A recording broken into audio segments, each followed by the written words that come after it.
lang sa Hyundai Porter 2 is kung sa arangkada is okay naman saya. Tapos yung RPM is bali yung Hyundai Porter na ito kinuha namin na second hand, no, from Korea. So yung malakas pa naman yung RPM nito, siguro papalo ng 3,000. Karga namin is tubig. Ito yung ginagamit namin sa pangaraw-araw na delivery ng tubig.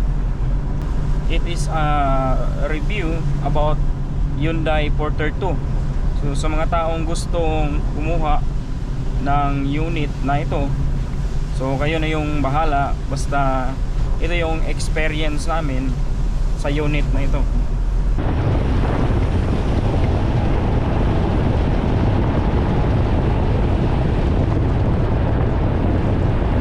Nakuha ko ang unit nito sa halagang 320,000 pesos. So kinuha namin dun sa Cagayan de Oro City sa Yongchan Motors.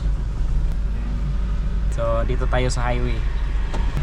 Bali yung naging maintenance ko dito is yung gulong, no? Mga ilang beses din tayong nagpalit ng gulong. Bali yung stock na gulong during pagbili natin is napalitan na yun lahat. Si stock yon, hindi ko alam kung ilang taon na yon. So madaling napudpud. Tapos pinalitan ng bago. Yung gulong is 13. Yung size ng gulong is 13. 1,700 po yun. Tapos yung sa unahan naman, nakabili ako isa, nakapalit na ko ng isa, is nasa 3,500 pesos po.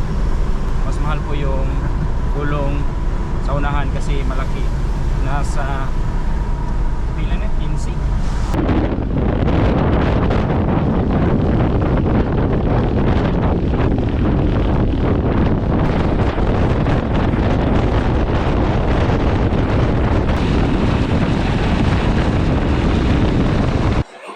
Patak lumbugan.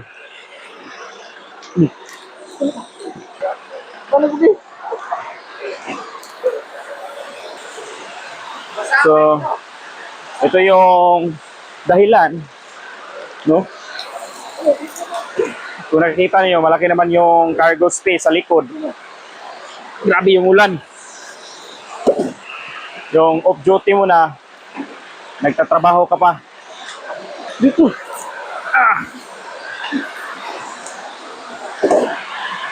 Sige daw. I-off.